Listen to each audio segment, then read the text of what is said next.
Well, now discussion is open to your questions or remarks, and I see a lot of people now raising their hands. And I would like to start here on the right-hand side with the gentleman with the white T-shirt. All right. Well, I apologize in advance. I'll try to be as polite as possible. But towards Leila, very critical remarks. So you use Eckhout and DeLocker's 2020 QGE paper to measure markups, right? Yes. Now, the markup that they measure is contingent on the output elasticity, right? How do they measure their output elasticity? They have two crucial assumptions. One, they estimate Cobb-Douglas production functions for every sector of the economy. So the person that's, the gentleman that's right next to you wrote a very good paper called Death to the Cobb-Douglas Production Function that was published in, in this conference a year ago. I think, this is an audience full of post-Keynesian economists. I think you're going to have a hard time convincing us that Cobb-Douglas production functions are good. And then the second assumption is competitive factor markets, right? Wages equal to the marginal product. I mean, we have Arjen yesterday here arguing that the way we think about the labor market should be monopsony. We just had David Carter win the Nobel Prize, in part for his work on monopsony. So, I mean, while the mainstream is moving on the direction of recognizing labor market frictions, you want to move in the direction of competitive factor markets. So I'm just really, really puzzled. I don't understand. Do you care to defend? Why do you believe in smooth production functions and that the wage is equal to the marginal product of labor, or? Okay, and maybe could you please introduce yourself? Now that's too late. Okay, sorry. Okay, we go ahead over there, and then... Oliver Pitzek from Momentum Institute, Vienna, Austria. I have a question for the gentleman from the European Commission. So I found it quite shocking when you said that despite gas going down to 4% of the energy mix, it will still set the price for 40% of the time, right? And you haven't mentioned in your presentation at all the electricity market design in the European Union, that it's being reformed, and the outcome of that reform will probably be that nothing much will change, and that these excessive profits that we've seen for renewable energy providers will actually continue. I mean, on the one hand, you can say it's a good thing, right? We'll have more, it's an incentive to install more. But on the other hand, we've seen what that has done to prices for households and also for industry. I mean, that's a huge burden for industry as well. And it endangers our jobs and the competitiveness, as you've said, right? So I was wondering if you could comment on that. I mean, you probably have to defend the liberalization, I suppose, but as a fact, it's probably, as a matter of fact, it's probably not passed its first real test, right? It has delivered, perhaps, we don't really know. I mean, the studies are not conclusive. Lower prices for a while, but now it has aggravated the price shock, and so maybe we should have a real reform there. And the second part, a second question to you. If I look at the gas contracts that European firms had with Gazprom 10, 15 years ago, all these contracts were tied to the oil price. So that would have meant that we would have seen a doubling of the gas price in the European Union in this crisis. And I don't precisely know the story, so maybe you can explain it a bit. But what I heard and read is that on the pressure of the European Union, this was changed to from simply being tied to the oil price. The contracts were changed to being tied to the price at the stock exchange, and in the stock exchange, being full of fear and panic and irrational, the price didn't double. It was fivefold or sixfold. So like we would have been better if we had not liberalized to the result of just sticking with the price, with tying those contracts to the oil price, instead of artificially creating a market that, especially for electricity, doesn't really work anyways, right? And then for gas, it doesn't work too, because as you've said, there's one big provider, Russia, and Putin could easily weaponize the gas to take a lot of billions of money from us. Sorry. Okay, thanks, Oliver. Then there's Hassan Komot here in the front.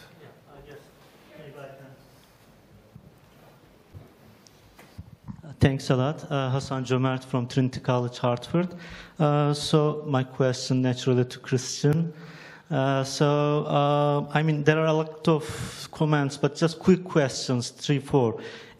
Unfortunately in Turkey, inflation is supply side driven, so I wonder how, if we consider that one into the model, if it affects overall changes. And because wages are not really an important determinant of the story in Turkey, it has been well documented. I mean, I like the way how you described, and I wish we could do it, but unfortunately the transmission mechanism doesn't work in Turkey. So in that sense, there is a lot of burden on there. For example, IMF imposes 5% inflation target, and in your case, you are targeting 10%, and they are still targeting 5%. So what if you change 10% inflation target from 10% to 5% if you have different results? And then another important, I guess, implications in your case, low interest rate is not having a lot of impacts, but unfortunately, as a developing country in Turkey, if you don't have other policies, it causes dollarization and it causes other exchange rate shocks. I wonder how you can consider that part of the story into your model. Thanks. Thank you. Further hands. So here in the front.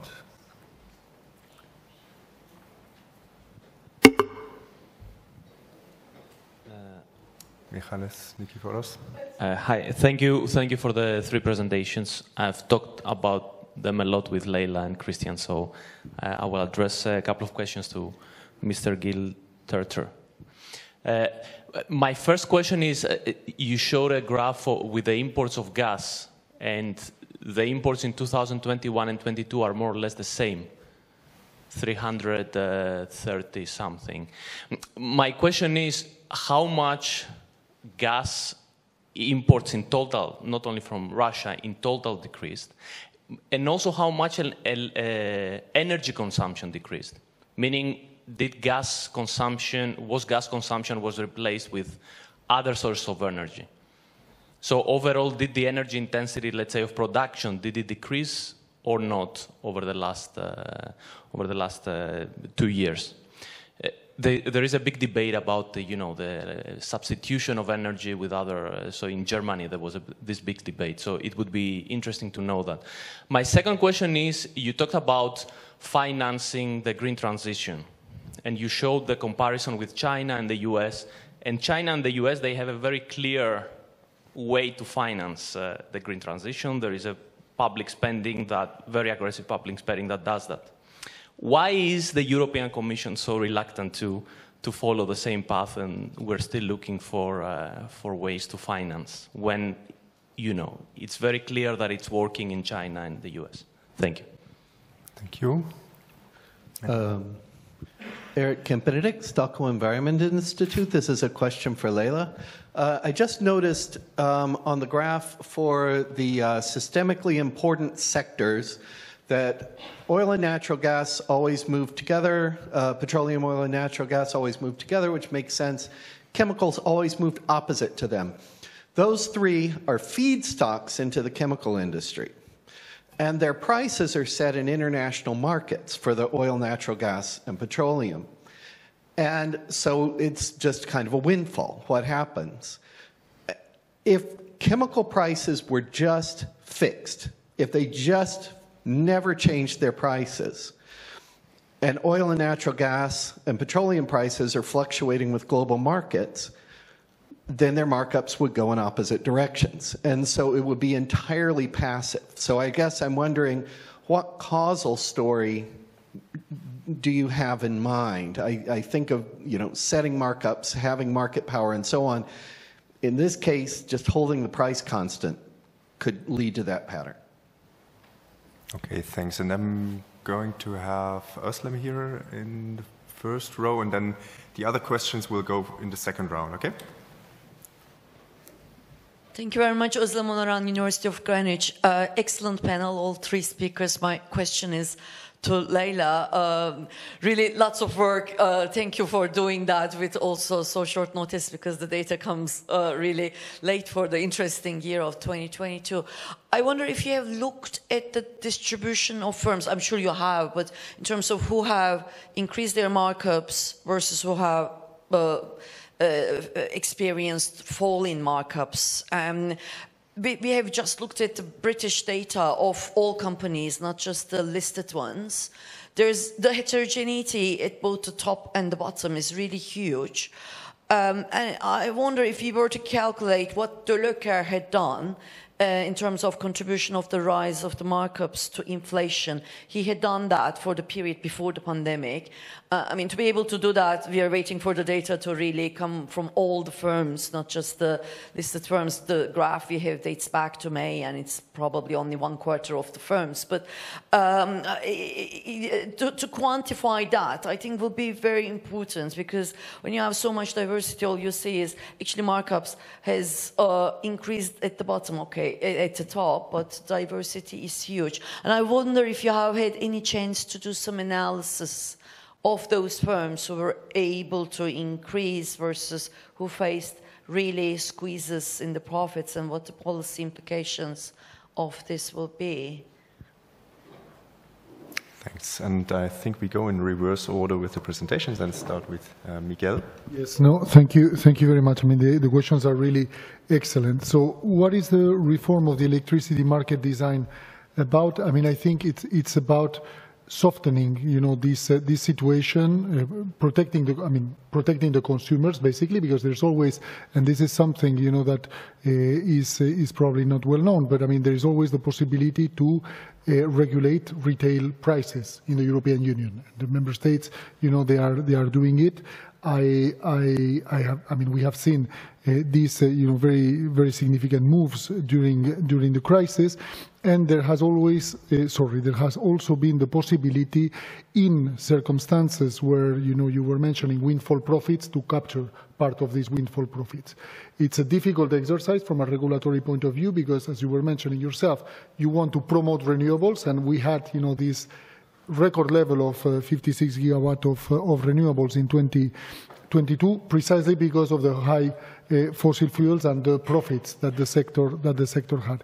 But this is a possibility. I mean, there is a framework to capture part of the profits of the, you know, windfall profits or excessive profits of what we call the inframarginal technologies in these situations. Now, I think one, you know, as I was mentioning, I mean, beyond, I mean, this protection with retail prices and the possibility to capture part of these excessive profits, what we want is to promote these long-term contracts that are able to smoothen, you know, the curve. So you know that for the next 5 years, you're going to pay this price.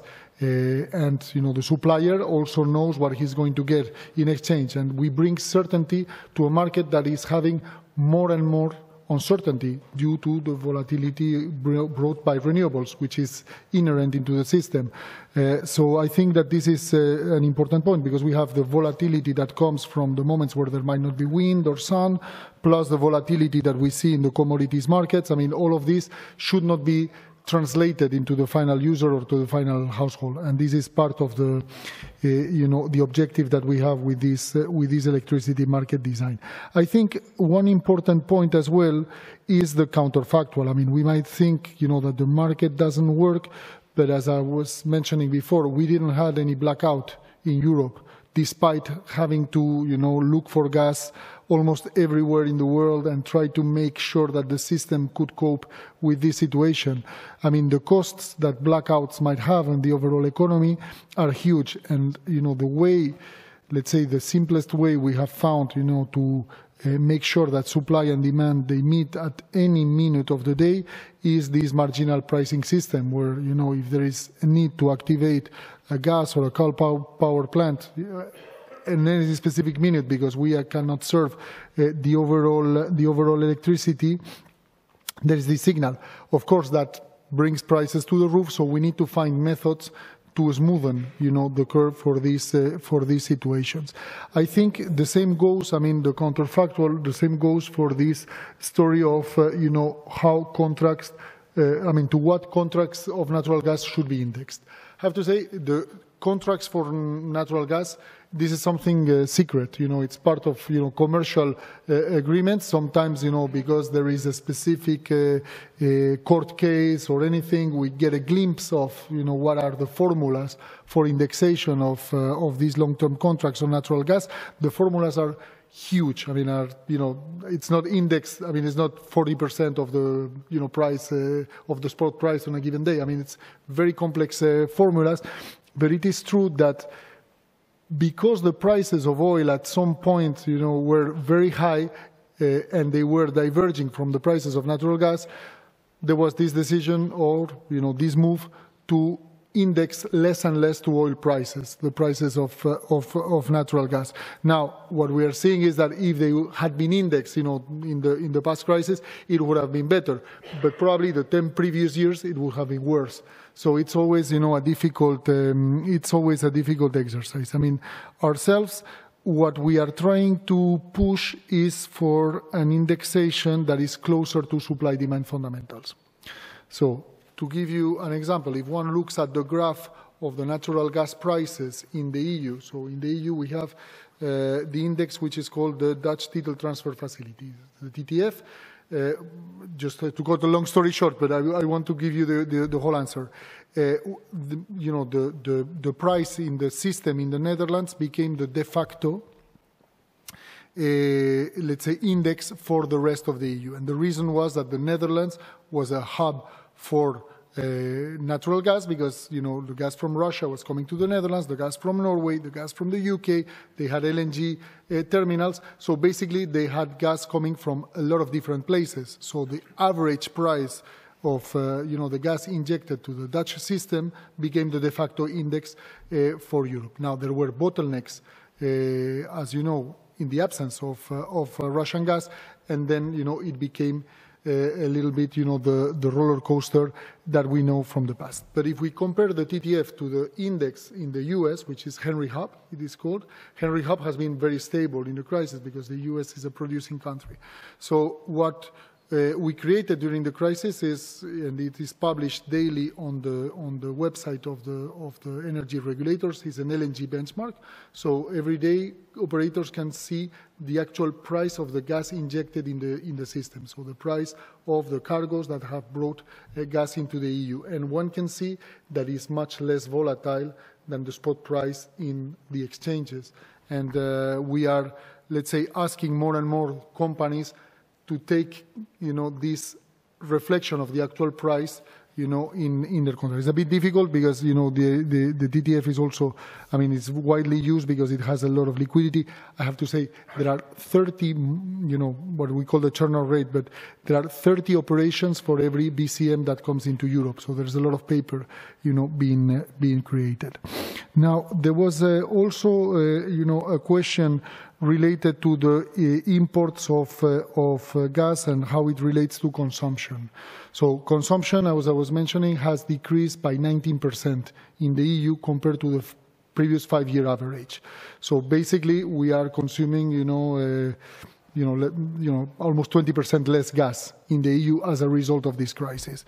And the reasons are, energy efficiency, lower demand, but also some replacement of gas with renewables, thanks to the, in the electricity generation.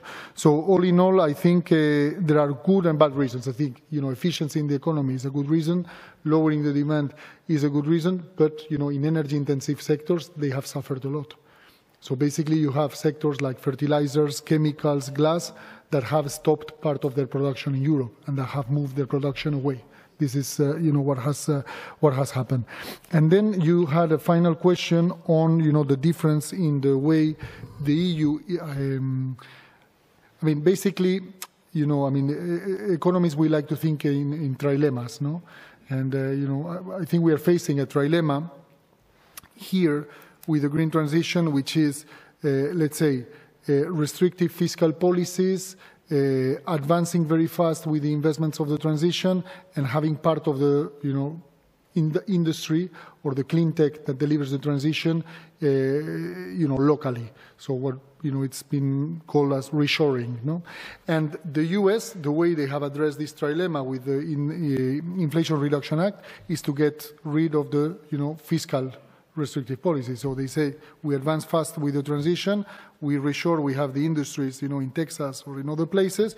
In exchange of that, we, are very generous on the fiscal side. Now, the US can be generous on the fiscal side compared to the EU, because they are implementing tax credits. So basically, if you want to do hydrogen in the US, you don't pay taxes, which we in the EU, we don't have the tools. They are not federal, these tools. The EU doesn't decide on the taxation policy. It is the member states, and we are not in the same situation.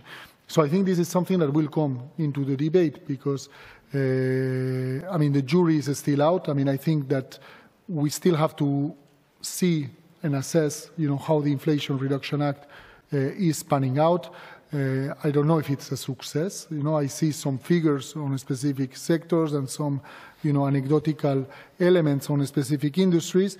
But, I also see a lot of, projects that are being developed just because there is this support. But when this support will not be there, they might not continue. So I think, we need to see if, the IRA is working. And then, we probably have to take some lessons at the European level as well on what are the best tools, to be able to compete. Indeed. Thank you. Christian. Thank you. Thank you, Hassan, for these questions. Let's continue the conversation after that. Just a few brief responses. A good catch about the inflation target. My point on the slide was more to say that, compared to the average inflation and the inflation target, the movement that we are seeing triggered by a carbon tax or by these policy interventions is actually quite small. In the paper, as far as I remember, we are using, we check the robustness towards different inflation targets. One is the official target, and the other one is the average of the sample. But the results are quite robust to that. And then on the question of supply-side inflation and exchange rates, so we feed in a lot of data into the model because fortunately Turkey has really amazing data available on very detailed, also sectoral granularity, quarterly time series, and also annual time series that we feed in. That include, for instance, oil prices, the overall energy index, energy price index, renewable energy price index, fossil price index. So we take care of all these different price indices. To the question what is the source of inflation, we would have to look at the shock decomposition. Right? That's easily be done. There's like a very clear method that you look at the, let's say, headline inflation rate, and then you see what are the shocks of the model that drive the variation in this time series. And then you can map, is this a cost push or a demand pull type of shock.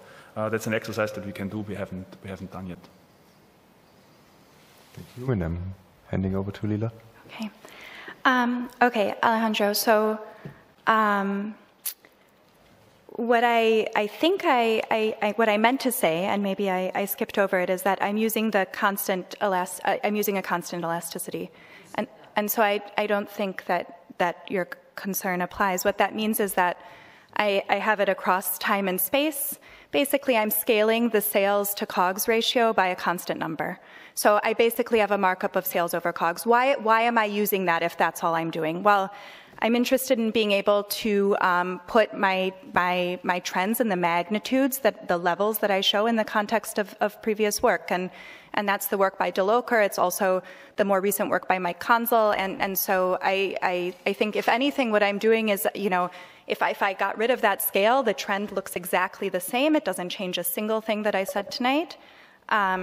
I think, if anything, I'm bringing down the level of the markup a little bit. And so the fact that I constantly over time, and so the fact that I have that story of the rise in the markup nonetheless, I think makes it even perhaps, I'm not working in my favor by doing that, and it's not generating the results. Yeah. Eric, in terms of the the oil and natural gas and chemical sectors. That's really interesting.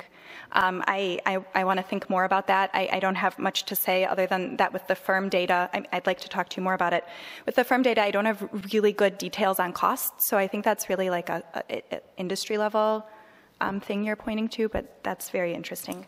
And then Özlem, that's also a really interesting question, and I don't have an answer for you. I could tell you more about some of the characteristics of firms that sit at different places in the distribution. So, you know, firms with high markups, none of it quite addresses your question, but firms with high markups tend to be intangible intensive. They tend to they tend to repurchase shares. They tend to look certain ways. I could tell you about like differences in firms at different parts. In terms of how much it contributes to inflation, I don't know the answer. The one thing that I would say is that that by looking that's why I'm looking at the weighted average and instead of sort of a simple average or a different distributional statistic. So the idea being to have some sort of like sector weights involved, and I think that actually the weights seem to be a lot of what's going on with some of the non-systemically important industries, which I think feeds back in a slightly different way to what you're asking. But it's a good question. I'm going to think more about it. Thank you. Okay, thank you very much. So since my time management was so bad, I would like to delay the questions that are still around, and I know that probably there are more to the dinner, please. So please forgive me for that. I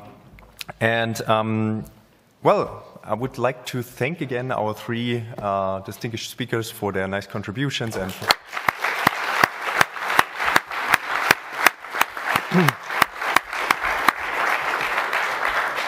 And now, before there's dinner, there are still some final words always to deliver in the end of the conference. And they are, in particular, big thank yous.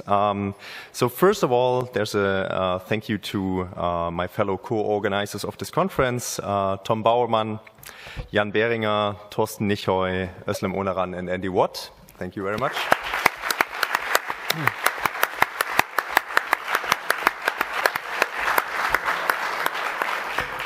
A very special thanks to Sabine Nemitz and her team from the IMK and from the Böckler Foundation for the smooth and often invisible preparation of the conference.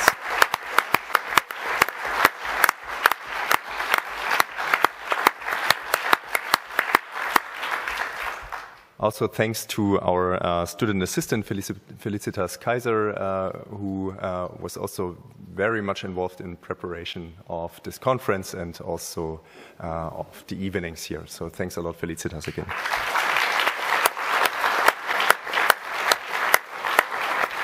Okay, now I bring some people into groups. Okay, so thanks to the camera team and the technical support. Thanks also to the hotel crew for the great catering and hospitality here. Thanks to the Böckler Foundation for the generous financial support, as well as also to the Institute of New Economic Thinking for allowing for travel stipends to students that allowed students to actually travel here from far away. And well, thanks.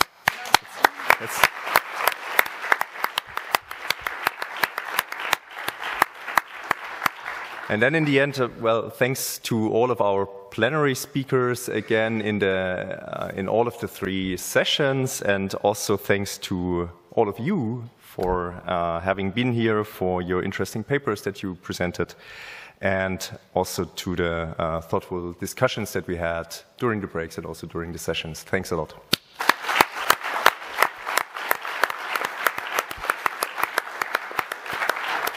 So just two final remarks. So this is the 27th FMM conference, and you bet that there will be a 28th next year. So again, by the end of October, let's see where it will take place. We do not know yet, and we also do not know the dates precisely yet, but be prepared that there will be another one by the end of October 2024. And one final thing, please remind yourself, in particular the young scholars, that there is the FMM conference taking place next year by the end of July, beginning of August. Summer school. Summer school. What did I say? Conference. Oh, FMM Summer School, yes, very, very correct. And sorry for that. And yeah, so application deadline will be by the end of February. So please apply, and also for the more senior scholars, senior economists, and so on in the room, please also inform your fellow students to apply. Thanks a lot, and now enjoy your dinner and enjoy the rest of the conference.